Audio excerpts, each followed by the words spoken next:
Salut les routiers et bienvenue dans la deuxième partie de cet épisode sur le divorce par combat. Je vous mets le lien du premier épisode en haut. Cliquez maintenant si vous ne l'avez pas déjà vu. À la fin de la première partie de cet épisode, on en est arrivé donc à la question centrale. Comment terminer le combat si la mort n'arrive pas suffisamment vite avant que l'arbitre ne fissure les deux en même temps par manque de patience?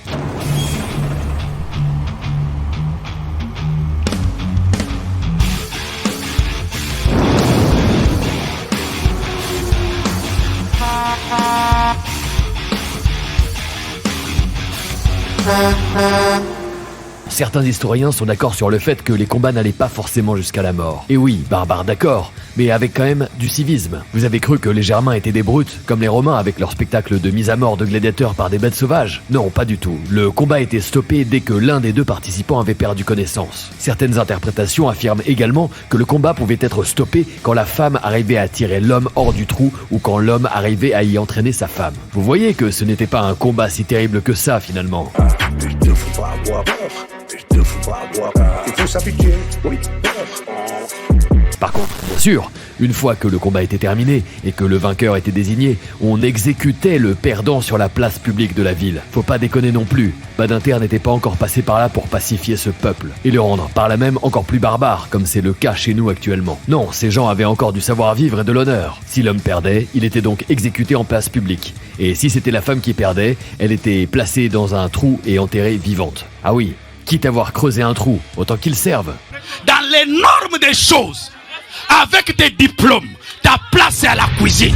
Pour mettre un peu d'eau dans mon vin, cette pratique était en réalité rare, car elle concernait surtout les différents conjugaux qui avaient besoin d'être jugés au pénal et dans lesquels les preuves manquaient, et donc dans lesquels le verdict aurait forcément été la mort. Quitte à condamner à mort, autant que ce soit de façon épique et sportive. Ça a quand même plus de gueule que de faire appel à des avocats qui vont chercher à exploiter les failles juridiques d'un système en place, au détriment de la morale et de l'égalité, mais en ayant pour unique but de faire du profit sur le dos de souffrances conjugales. Chez les teutons, pas besoin d'avocats pénalistes, de procédures administratives élaborées, une simple succession de grandes patates dans la gueule à coups de lourdes pierres saillantes fera amplement le travail. Cette procédure spectaculaire était également utilisée pour régler les problèmes d'accusation de viol sans preuve ni témoin. Cela permettait de décider de la culpabilité de l'accusé dans le cas où aucune autre charge que la parole ne pouvait peser contre l'accusé. C'est-à-dire qu'à l'époque actuelle, époque dans laquelle pleuvent chaque année littéralement par centaines ce genre d'accusations, notamment contre des personnalités publiques, eh bien ce serait l'occasion de remettre en place ce genre de pratiques juridiques encadrées proprement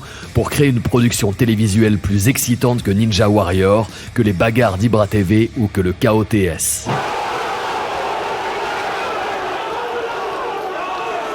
Je peux vous jurer que l'audience n'aura jamais été aussi élevée de toute l'histoire de la télévision occidentale. Nicolas Hulot en position semi-enterrée en haut d'une colline ardéchoise, avec une boumeuse post-écologiste qui lui tourne autour, armée d'un sac en chanvre bio rempli d'éclats de marbre de Carrare, prêt à lui suriner des coups de massue biodynamique en plein dans l'occiput. Elles ont pris la parole dans l'enquête de France de hier soir. Elles accusent Nicolas Hulot d'agression sexuelle, parfois de viol. Les faits invérifiables auraient eu lieu entre 1989 et 2008.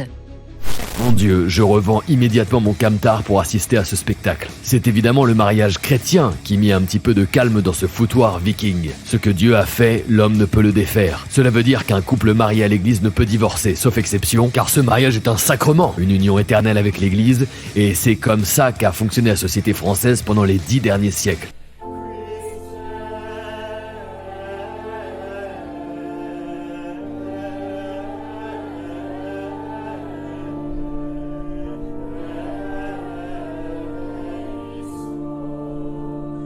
Et c'est cette organisation qui a permis à la France d'être le plus grand pays du monde pendant tout le Moyen-Âge. Et surtout à la Renaissance, notamment pendant le règne de Louis XIV, époque qu'on appelle le Grand Siècle. C'est à cette période que la civilisation humaine a été le plus élevée en puissance et en raffinement, avec des artistes comme André Le Nôtre, qui conçut notamment les jardins du château de Versailles. C'est à cette période de contre-réforme tridentine que l'église catholique prit sa plus belle forme, celle qu'on peut retrouver aujourd'hui dans les messes tradies.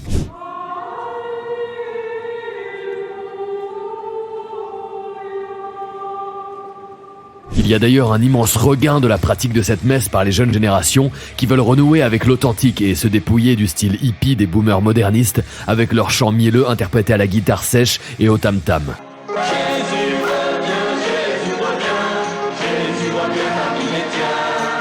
C'est à l'époque du Grand Siècle que fut construit le Dôme des Invalides, qui est un exemple typique de l'architecture française classique. Versailles était alors un modèle pour l'Europe et pour le monde. Je vous invite à vous intéresser de plus près à cette période qui fut l'apogée de l'humanité dans tous les domaines. Je pense à des écrivains comme Descartes ou surtout comme Pascal. Dès 1670, Louis XIV décide de fonder l'Hôtel Royal des Invalides, hôpital-hospice. Gage de sa reconnaissance envers ses soldats qui, ne pouvant plus servir dans l'armée royale, se retrouvaient souvent démunis et contraints à une vie de misère.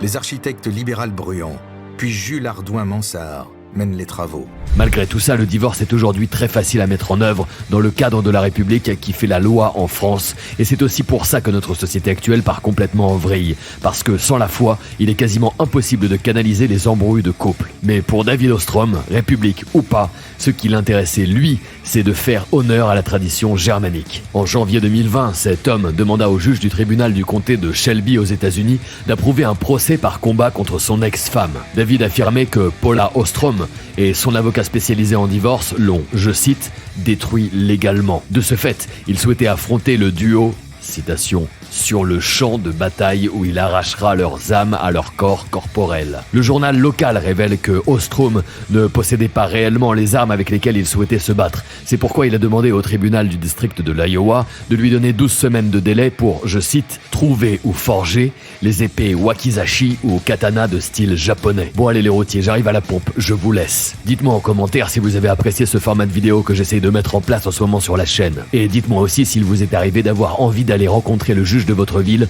pour demander un procès par combat contre votre femme comme David Ostrom. À bientôt les amis et n'oubliez pas de mettre un pouce vers le haut si le contenu vous a plu. Comme on dit chez les Germains, tschüss und bis bald.